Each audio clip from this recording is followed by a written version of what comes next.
Okay, you've seen this problem before. You saw it last year. We did it in college algebra. You're going to do it again, but you're going to do it using calculus. Farmer is making a pen out of 480 yards of fence. He's going to divide the pen into three sections that are all equal in size. What dimension should you make the pen to maximize the area? And I didn't say it, but it's going to be a rectangular pen. He's going to divide it into three sections, so he needs two dividers. Yep. Now what you have to decide is, what is the objective of the problem? What is the overall goal that you're trying to accomplish? This then becomes the equation that you set up. Area is equal to, in this case, length times width.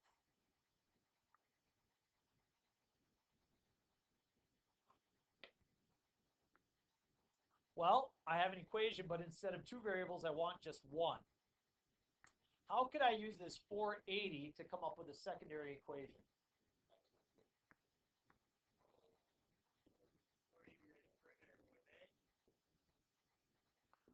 Four W plus 2L is equal to 480.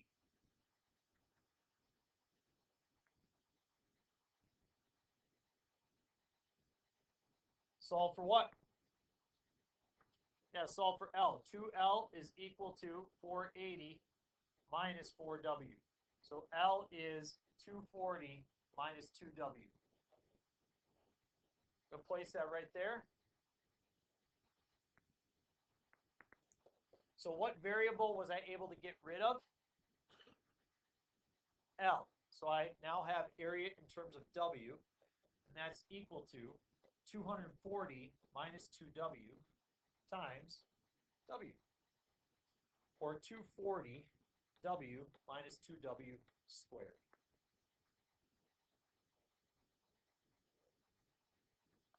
L times W. Better?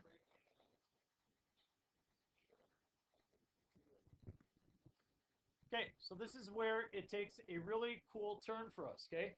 You've got area is equal to 240W minus W squared. You did this problem last year. Let's think about how we did it, okay?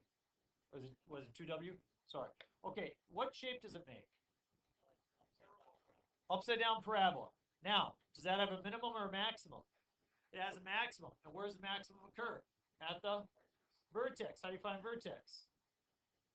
It can be over 2a. Now, what we want to do is we want to use calculus. So instead of using negative b divided by 2a, what could I do? What is the derivative equal to at that spot? 0. So notice that in other problems last year, if we had that shape, could you do negative b divided by 2a? No. Well, now we know what to do. We just take the derivative and set it equal to 0. And that will help us find any maximums, local maximums, or local minimums that we're trying to search for. And so that's the power of calculus. And you're like, why does negative b over 2a just happen to be where the vertex occurs and where the maximum is? Well, ax squared plus bx plus c, what's the derivative? 2ax plus b. Oh, that's the derivative. We set it equal to 0. Solve for x. So you can see that the vertex is where the derivative is equal to 0. See the connection? So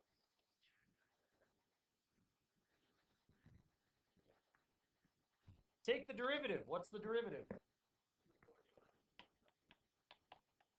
Set it equal to 0 and solve. Get 240 equals 4W. Divide by 4. W is 60. So then go back to my original problem. I've got 60 yards by, so this dimension is 60 here. How do I figure out L?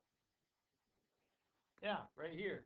L is 240 minus 2W, so 240 minus 120 is 120. Now, Levi talked about this, and he said that this is actually awesome, because he said this is how we do rotational grazing. And we're like, tell us more, Levi. He said, well, we want the maximum amount of space here because we're going to have animals grazing in this area. And then, if we maximize that area, that means that'll be the most amount of food that they're able to be able to consume. And then after a week or whatever, we'll then move them to this spot, and then we'll move them to that spot. And as we move them, then it gives an opportunity for that grass to grow back. So you said rotational grazing is important. We want to be able to maximize that area. So it was the first time somebody's actually kind of said, yeah, that's something that we've used, and it's a really good idea. So he really liked the problem. So that's cool. Anyway, flip it over. Smart kid. Now a farmer builds a pen, but he builds it against a barn. Why would he want to build it against a barn? Yeah. Now Kevin did not like that. Kevin said, if you do that, then the animals are just going to ruin the side of the barn. Okay. All right. Thank you. All right.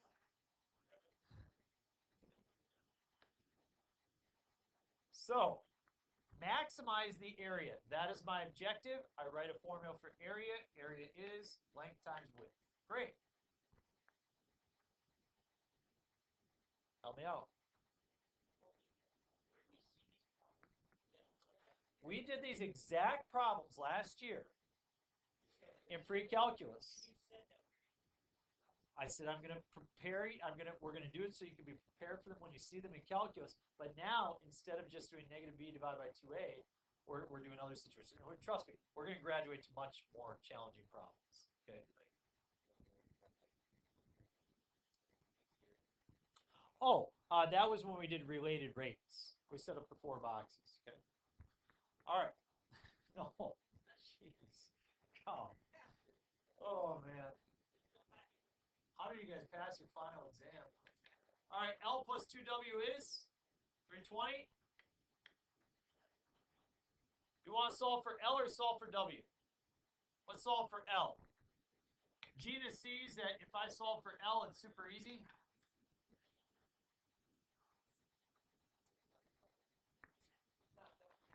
So now I have the area in terms of what variable?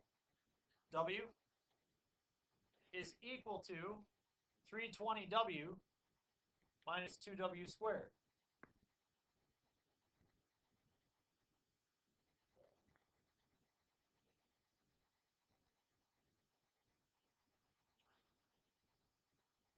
Are we okay with that? What shape does it make? Find the maximum by taking the derivative and setting it equal to, what's the derivative? So 320 is equal to 4W. So 160 is equal to, 80 is equal to W. So therefore, 80 feet by 160.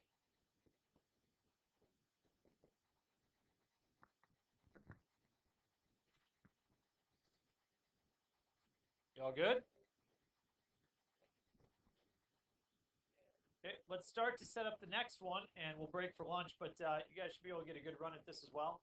A box with an open top is to be constructed from, not to form from, a rectangular piece of cardboard with dimensions 10 by 18 by cutting a square from each corner and folding the sides up. So I got this rectangular piece of cardboard that is 18 by 10. And I want to make a box from it. Now, we demonstrated this for you last year. Do you remember it? Simply cut these corners off or fold them up. Now, I always start with what is my objective? What's driving the problem? Largest volume, maximize the volume. How do we calculate volume? Length times width times height. Great. Well, what's the length? Is it going to be more than 18 or less than 18? How much less than 18? We do. 2x less than 18. So 18 minus 2x.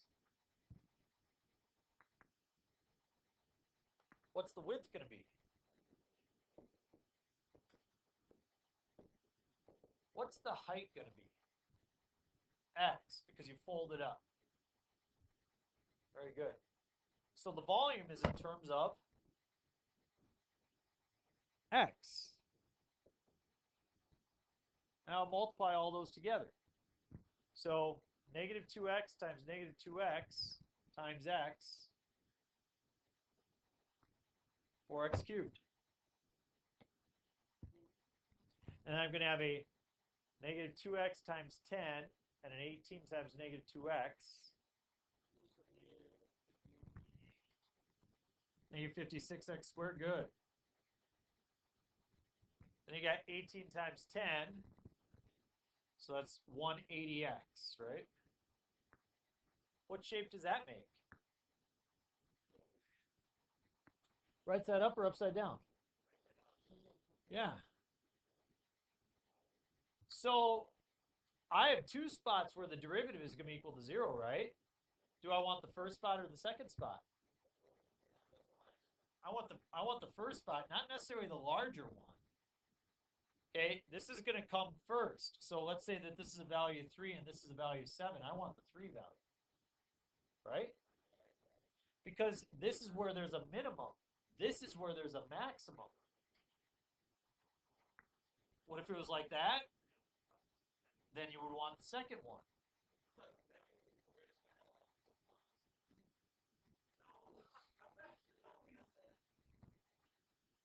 Okay.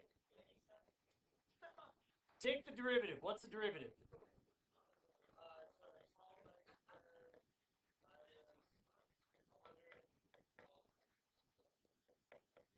And I set that equal to 0. What a great time to use your quadratic formula. Fortunately for you, your teacher wrote a quadratic formula for you and put it on YouTube. It takes 4 minutes and 2 seconds to make it through that video and put it in your calculator. We know that some people have done it. Go to lunch, get some brain food, come back smarter, folks.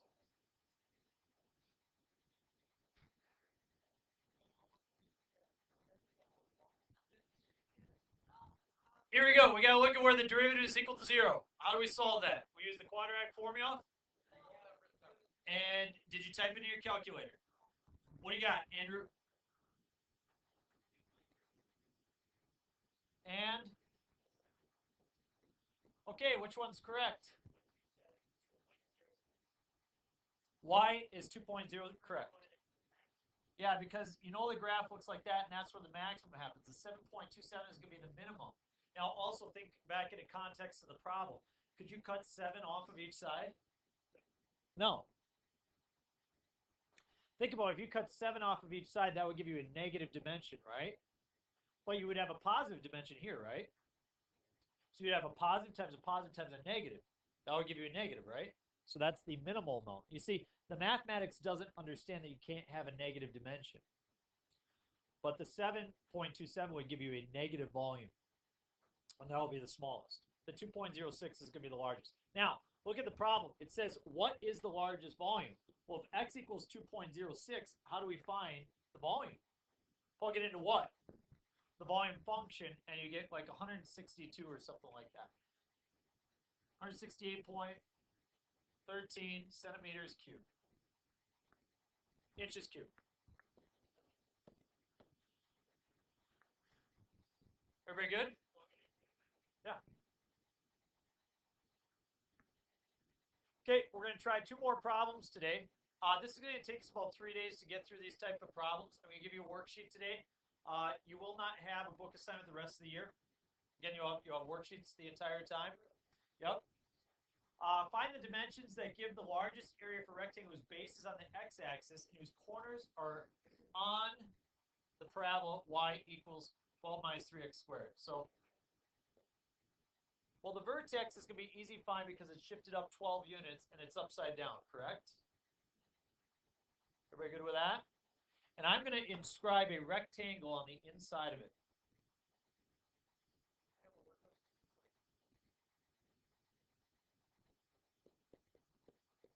I don't have to find the x-intercepts. I just simply want to find the dimensions that give the largest area. So largest area is what is driving this problem. area equals base times height. You've had this problem last year, but it was a little bit more complicated. Let's see if you can figure it out. What is the length of the base? 2x, very good. Callan, can you explain to us how you got 2x?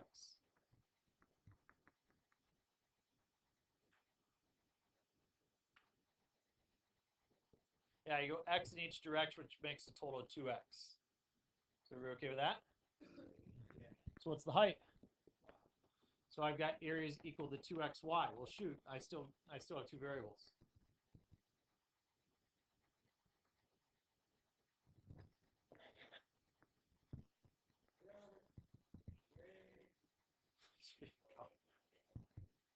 Yep.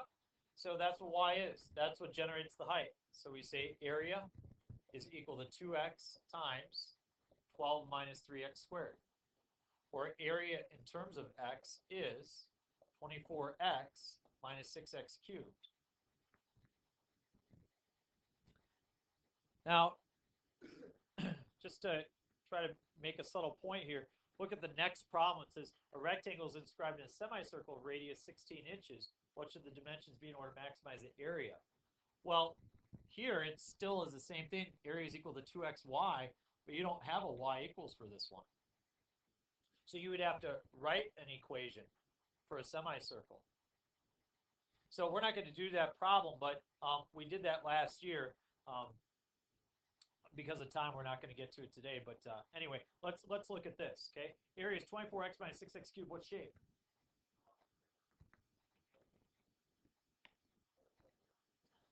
So am I going to look for the point furthest to the left or furthest to the right? To the right, because that's where the maximum occurs. The left would be the minimum. So I take the derivative, which is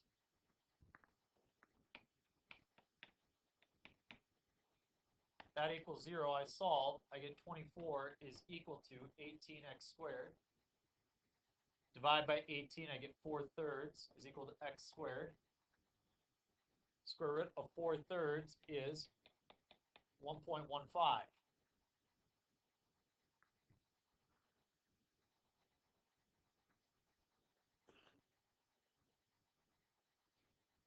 If x is 1.15, I have to answer what are the dimensions. So what would the base be if x is 1.15? Yeah, base is equal to 2.3. How'd you figure out the height?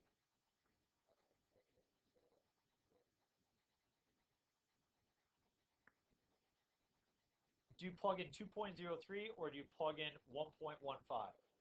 Plug in 1.15 into this right here, area 8.03.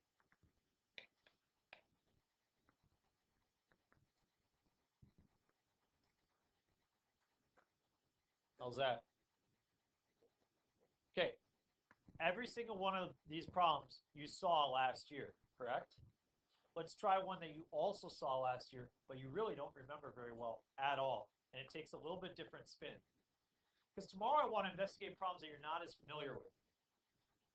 You understand the concept. We take the derivative, we set it equal to 0, that finds the maximum. But the setup of some of these problems can be very unique. And that's where the fun is. So, which, by the way, we are going to later on, you're not going to have to do this problem. We are going to spend some time together as a class looking at this problem, which is, hey, where'd you go? We are going to look at this problem where you have an artery that needs to be bypassed, and so you put a branch onto that artery. And the question is, what angle do you place that branch at to minimize the viscosity of the blood flow? It is not 45 degrees, but thank you for your thought.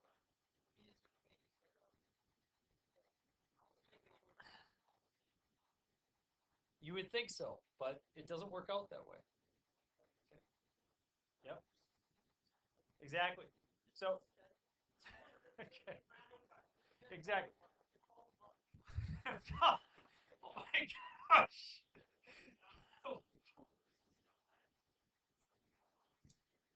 All right, here we stop it. All right, here we go. Problem number 7. A box with a square base and an open top. So there's no top that needs to go on this. It's to be constructed with a volume of 240 cubic centimeters. We need exactly that volume. What dimension should the box have in order to minimize the amount of material needed? So what we have here is a box. It's got a square base.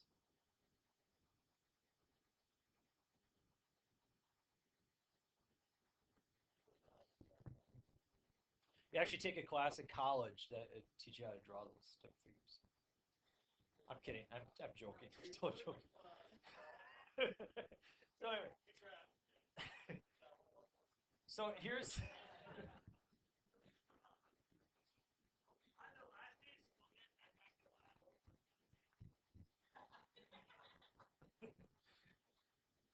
All right. So we know it has a square base. So it's x by x. Do we know the height? We're going to call it y. It's not necessarily going to be the same as the base. Now, here's the challenging piece, folks. And this is where everybody makes a mistake. Okay? What should I write an equation for right now?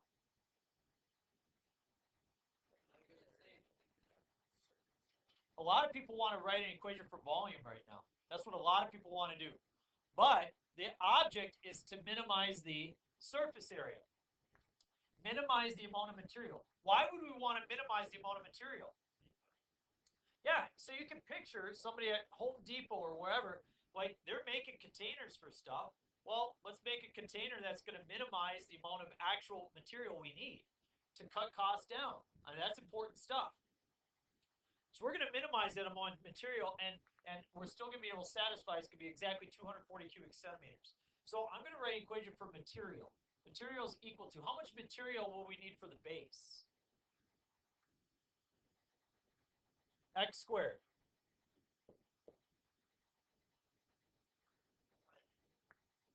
So the base is x squared, right? Do we have a top? No, so we don't need another x squared, okay? How about the side? How much is the side? So that's xy, and we have 4 of them, so we'll have 4xy. Well, looks like I've got 2 variables, so I'm going to need 2 equations so I can get rid of one of them. Well, I should probably use this 240. 240 is equal to, how would I calculate volume here? X squared y.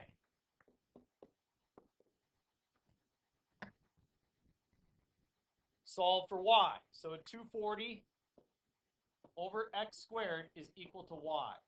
And take that and plug it right in for y. So now I have the amount of material in terms of x is equal to x squared plus 4x times 240 over x squared. What's going to happen there? Yeah, one of the x's cancels out, so I get x squared plus, and what's 4 times 240? Very good, 960 over x. Yep. Do you know what that graph looks like? It's a good point. It actually kind of is a parabola, but the issue is that it's discontinuous at what value? At 0. So it has kind of a parabolic or a hyperbolic shape to it. You know, we want to minimize it. We're actually looking for that point right there. But we don't really need to always know the exact shape of the graph. We can really focus on this and decide by looking at it. You know, we can take the derivative, so that equals 0. What's the derivative? 2x. Very good. You guys see how Andrew came up with that? This is 960 times x to the negative 1. So we drop the negative 1 in front, then we subtract 1 to get x to the negative 2. We all good there? Good job. Do you understand now why I had your final exam be on finding derivatives? I mean, we want that to be second nature. We don't have to talk about that stuff all the time. You want to be excellent finding derivatives in every situation. Okay, now you could add the 960 over x squared over and cross multiply, or you can find common denominators. Because we found the common denominators during first semester, I'm going to have us do that. Common denominator would be what? So I'd have 2x cubed minus 960 all over x squared is equal to 0. Do I care where the bottom is equal to 0? No, I just care where the top is equal to 0, correct? So I take 9, I'm going to solve where the top is equal to 0. 960 divided by 2, and I need to take the cubed root of that, right? I'm going to raise it to the 1/3 power, 0.3 power. And I get x is 7.83.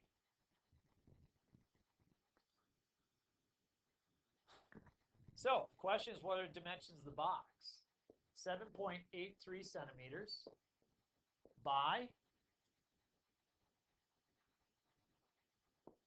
7.83 centimeters by, and then how do I figure out the last one? Yeah, I do 240 divided by x squared. So 240 divided by my answer squared. I get 3.91.